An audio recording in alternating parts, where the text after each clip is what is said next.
Well, joining me on the program now to unpack some of this and the broader issues of public trust in government decision makers is Nathan Seiuli from Pillar. Nathan, kia ora, thanks for your time today. Good to be here. Thanks, Andrew. I mean, the COVID inquiry, firstly, what did you make of it? I mean, there was a lot of words, there was some recommendations, but I'm not sure we know any more or that we're any safer. Yeah, I probably became acutely aware that supposedly nobody in New Zealand is responsible for any decisions. Yeah.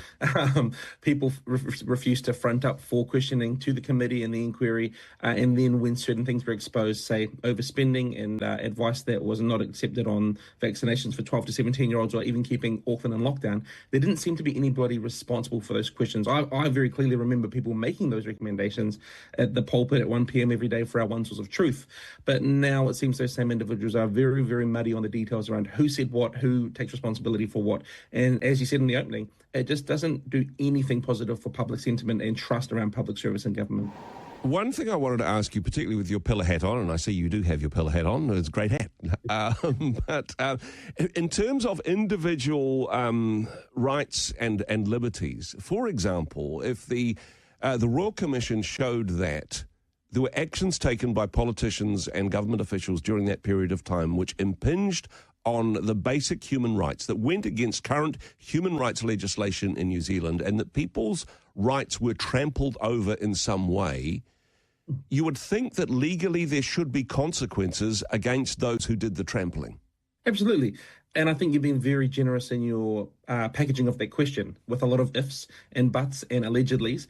We know that people's freedom of movement was restricted. The right to refuse medical care was very heavily infringed upon. No jab, no job.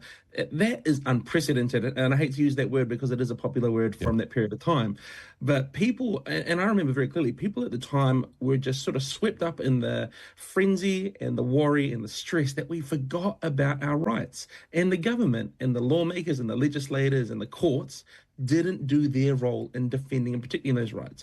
Now, that's what happens when frenzy enters the picture on a very real issue. No one's denying that COVID was a real issue, but what was the right response? What was the right solution? When we act out of emotion, out of frenzy, out of fear, we really get ourselves into trouble. And while we say that we're protecting ourselves, what we're really doing is just shackling ourselves, restricting ourselves, and setting ourselves up for a very, very, very unpleasant reality. And honestly, I wouldn't want the same sort of litigious culture that they have in the United States with, hey, as soon as you step down from a position of government, then lawyer up because everyone's going to sue you. But for the people that made those decisions to be able to say, hey, I'm no longer in power, I'm on a book tour, no consequences for me, it's not going to wash with some people, right? No, exactly. And this is what we see happening in New Zealand a lot, because you are right. When you're in public service, there are going to be times when you make trades in terms of costs and benefits. Yep. That's an unfortunate reality of the role. Where we run foul is when people's personal agendas get into that, where people start trading maybe power for money, or maybe making an agreement that aligns them with a future job prospect. We see this with the foreign interference issue. We've seen this with the COVID issue. I mean, there was a huge Amazon deal that came off the back of all of the stuff that happened in New Zealand around COVID. Then she went to Harvard and all these different things. So there has to be questions around how much future proofing is happening and how little thinking about the future of New Zealand is happening. Now, we won't jump into that one because the lawyers might be listening, Nathan. But you'll pay the bill, won't you, Andrew? I'll throw that your way. Exactly. No, but actually, another issue which has come to the surface recently, and look, I don't think money is changing hands on this one, although maybe I'm naive. But certainly there seems to be some ideological capture amongst the people making decisions about what exactly is digital harm. How can we make the internet a safer space, particularly for young people? There's been a select committee report which was supposed to study, research, analyse these issues and come up with some solid evidence-based recommendations. Looking at the report, and again, nobody's reading all of the details, but they didn't even define what harm meant. No, so yesterday a newsroom article got published by a professor from Auckland University who works in this space. She said in her opening statement that it was the most robust and in-depth examination into the issue ever. Wow. Right? Which sounds amazing. I'm wrong. And she's not wrong. It is the most robust and in-depth examination ever. However, the report itself says that they didn't undertake a detailed costs and benefits analysis. Wow. So while it's the most ever, it's still not a good one at all. I might be the fastest Nathan Seiuli to ever live in Auckland. Wow. Go It's you. not a very good achievement, and when you say sort of the money changing hands, there is a commercial interest for a lot of these campaigners. And we saw it in Australia, right? Yep. Two of the major backers of the ban had a huge commercial interest in the mental health and wellness space. Similar here with New Zealand. There's people who are pushing for this ban who offer counselling services for social media addiction. Yep. There's MPs who have a commercial interest in the fact that if a company violates these new rules, breaks these regulations, they can be fined. So while it's not peer-to-peer transaction, there is a commercial interest and there is some cash involved, and there's some very, very clear upside for backers of the ban. When it comes to doing some thorough research on this one, I mean, we have the downstream advantage. Of course, Australia has recently taken some steps, and there's been a lot of speculation of whether we'll just follow the Aussies like we have so many other times beforehand. But it seems that this report is leapfrogging that and saying, well, what about what they're doing in Europe, which is some of the most draconian laws anywhere in the world? But the Select Committee says that seems like a great idea. Let's sign up for that.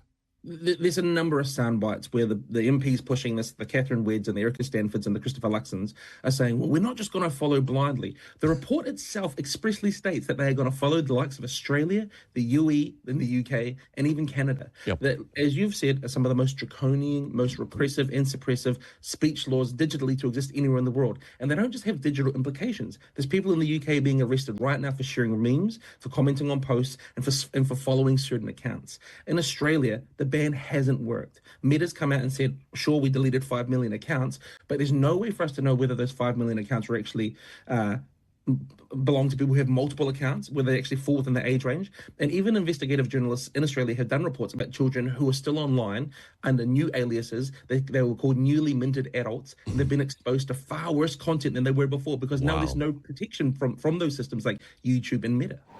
And honestly, yeah, I mean, we can be shocked and appalled about this, but actually digital harm is a real thing, and vulnerable children are being exposed to awful things. The problem is real. It's just that the solution not only doesn't solve the problem, if anything, it makes it worse and exposes children potentially to more harm. What has been done in this conversation, which is quite smart, almost genius, is the campaigners for the ban have kept the discussion around the existence of harm. Very few people, if anyone, would deny that there are risks to being online. Yep. The internet is a very broad and vast space with its benefits and its downsides. What we haven't been allowed to talk about, though, at a very high level, at a government level, at a legislative level, and even with these campaigners, is what the definition of harm is and what solutions we should be undertaking. They've created a boogeyman where the only solution is a broad blanket state ban.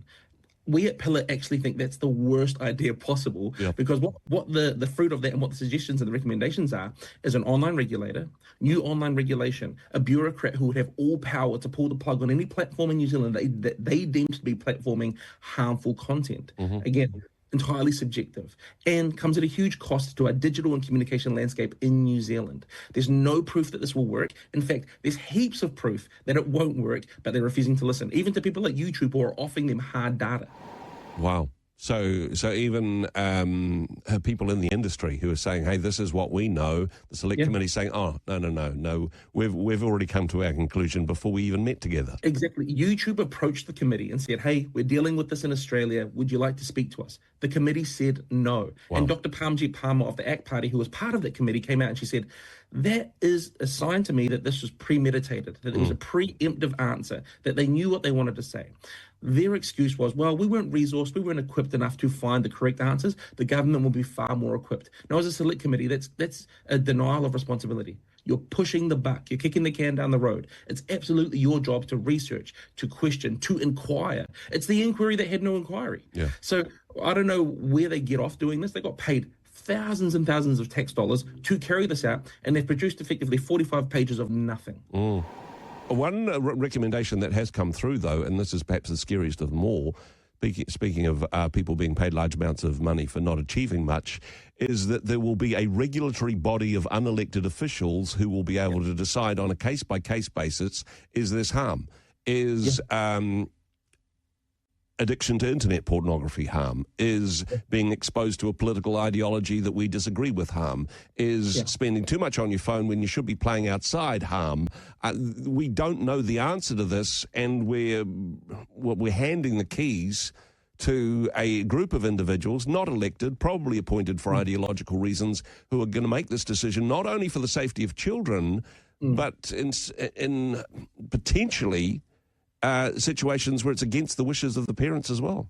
Well, I see all these commenters talking about our kids, our kids. Okay, well, if they're our kids, then they're our bills. I'll start sending you some of my expenses, right? It's ridiculous. We have a chief censor, we have a classifications office. We know what's illegal and what's legal. We know what falls within the parameters of appropriate. We have age restrictions, sort of PG, G, R16, R18, all of these things. Yep. You're so right. Bringing in unelected bureaucrat and giving them and imbuing them with power to now have subjective discretion on any and all content. And that might be content that is imagery, AI imagery, sure. All of these things is people would be happy for them to prosecute and to pursue charges on these things. But what about political ideology? What about religious belief? What about just basic opinions? People don't think critically enough through these issues because they haven't been allowed to. They've been told that harm is there, harm is bad. It will be dealt with. Don't worry about it. We're the state. We know how to do it the best. And we'll bring in someone who will be a new online SAR. Look at Australia. It hasn't worked. This lady in Australia is doing a horrible job, and she's refusing to be answerable for any of her decisions. She won't even show up to court where she's been requested to be there. So we can't do this in New Zealand. We absolutely need to push back, and we can push back. That's what people need to remember. Really appreciate the work that you do at Pillar, not only shining a light on this, but calling people to account, and really appreciate that work, Nathan.